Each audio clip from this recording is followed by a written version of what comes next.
Hi there and welcome to my channel. Today's project is for the VIcki Boutin design team, and this week we're working projects with stamping, and I'm going to use the new inks and the stamps from the Wildflower and Honey collection. And what I'm going to start with is a foundation paper. I'm going to create my background in a black art crayon. Now one thing is I'm in between cameras, so I didn't realize that my camera stopped shooting. So once I finish my entire background, I realized that, and I'm going to come back, but I'm going to remake it for you. So what I'm doing is I'm diluting a little bit of the black art crayon. I just scribble it on a piece of acrylic, add some water to make it into watercolor, and I'm going to use my brayer, and I'm just going to add it to the center of my page using the brayer.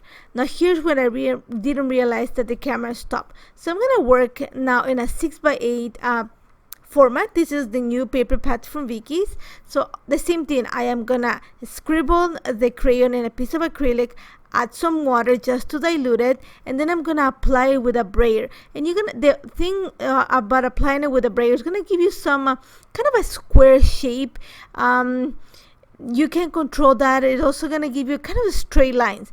So to soften that and to make it more organic, I am actually going to kiss some of the watercolor that is left on the acrylic page onto the foundation paper.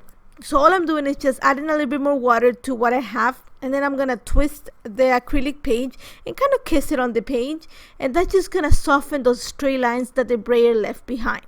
Now that I have that in place, I'm actually going to start creating some splatters, and I want to create big splatters. So for that, I'm just gonna tilt the acrylic, lift it higher, tilt it, and that's gonna just organically bring the water down and create those big splatters. And then I'm just gonna follow with my brush, just adding smaller ones. And that's all it took to create my background. It's the same thing I did for the 12x12, but I did it for my 6x8. It might make an appearance later on in another project.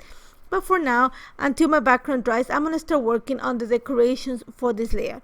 And like I said, this week is all about stamping. So I'm going to stay with the gold and rose gold tones from the new inks. And I'm going to stamp some of the flowers and quite a few of the leaves from the new stamp set. And I've chosen to actually stamp them on the pre-made mixed media paper. Just gonna speed up my process, and I'm choosing to stamp the flowers in areas where there's pink and purple, just because my niece is wearing that color dress and I want to make sure it pops out. And then I'm gonna stamp the leaves on there's a paper that has a lot of green. It looks like I actually use I'm gonna say probably bubbles, and then a little bit of the yellow blue part here that is gonna combine into the green. And then once I've stamped it, remember that these inks are pigment, so that means that they stay wet a little bit longer. So to set them, and in this case I want to create a little bit of texture, I'm actually going to emboss them. So what I'm going to do right now that I have everything stamped, I'm going to bring clear embossing powder, and I'm just going to put it on my page, make sure that the whole page is covered, especially because that's gonna the stamp part is gonna take the powder, and then I'm gonna hit it with my heat gun, and that's just gonna create that raised texture. It's not gonna take away from the gold or the rose gold that I added because I'm using clear embossing powder. So you're still gonna have that shine, but I'm gonna have a texture, and then it's gonna be a more definition, and at the same time I am setting the pigment. Remember, like I said, pigment inks, they tend to stay wet a little bit longer, so you might need to hit it a little bit just to set it on time, or just leave it aside for a while till it sets completely before you continue working. Otherwise you can smudge things around. And what I did is actually after that I took it off camera and just used the dies to cut all the flowers, and then I had to fussy cut all the leaves because there's no die to match the leaves, so I had to fussy cut quite a few of them. Now because we're working with stamping and I want to define the space where my picture is going to sit, I'm actually going to use the same colors that I used to create the leaves and the flowers, and I'm going to stamp the little hive design or the hexagons that come in the set, and I'm just going to scatter them. I'm going to kind of place them in the center where I know my picture is going to go, and then I'm just going to stretch them a little bit. Second and third generation stamping, which means I stamp once and then I continue stamping until the ink kind of runs out, and I want that distress on the background. And here's where you're going to see that because I'm using pigment, I want to set it. I'm going to hit it with a bit of my heat gun, not much, just a little bit, just to make sure that it dries and I can continue working. Otherwise, I'm going to smudge the entire thing. Now, I'm going to set it aside a little bit to completely dry before I continue working.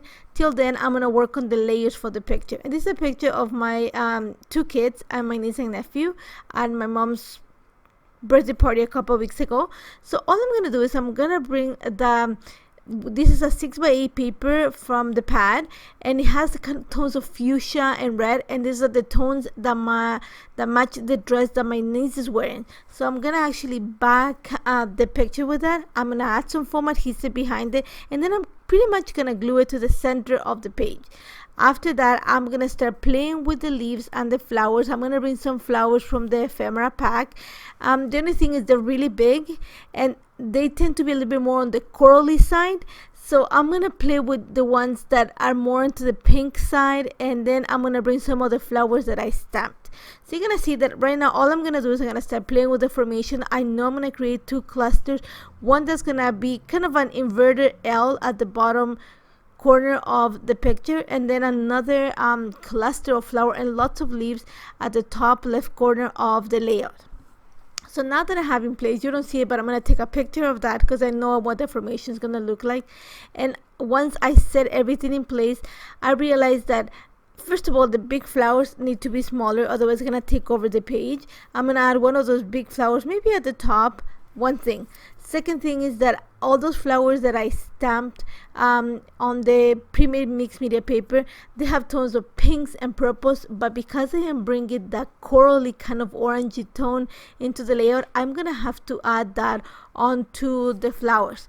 So like I said, once I set this in place, I'm gonna take a picture, and then so I know what to do, and then I'm gonna start working with all those pre-made flowers that I had stamped. So what I'm going to do is I'm going to bring a little bit of the watercolor markers, and I'm going to use yellow cotton candy and a little bit, I think, is of oh my god, it skips the name right now, but a little bit of the pink tone.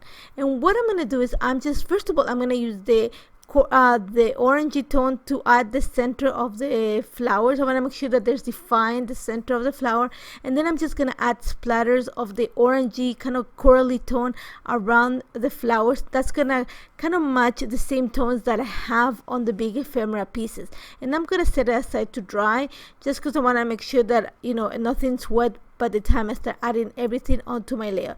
And simple, like I said, all I'm gonna do is you're gonna see that I add some splatters. I'm gonna move a little bit of the pigment on the flowers, and I set them aside to dry. And while that was drying, I started building my layout. Like I said, I had to once I set everything in place, I took a picture so I knew where everything was gonna go. And all I'm doing right now is just adding some foam adhesive behind it.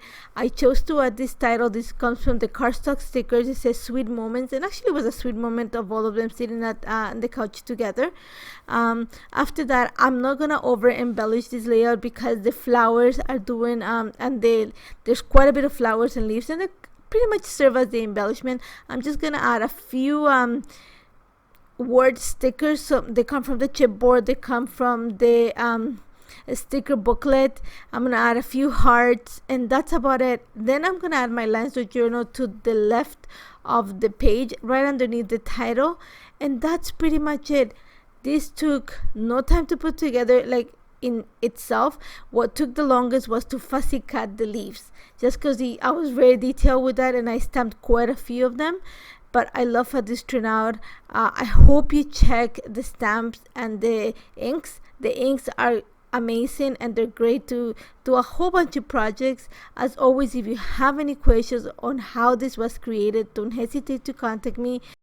Also, don't be afraid to use a black background. What I mean is black pigment for your background. It makes everything else stand out, and it's actually a simple way to bring mixed media onto your pages. As always, thank you so much for joining me, and I really hope to see you soon. Take care, guys. Bye-bye.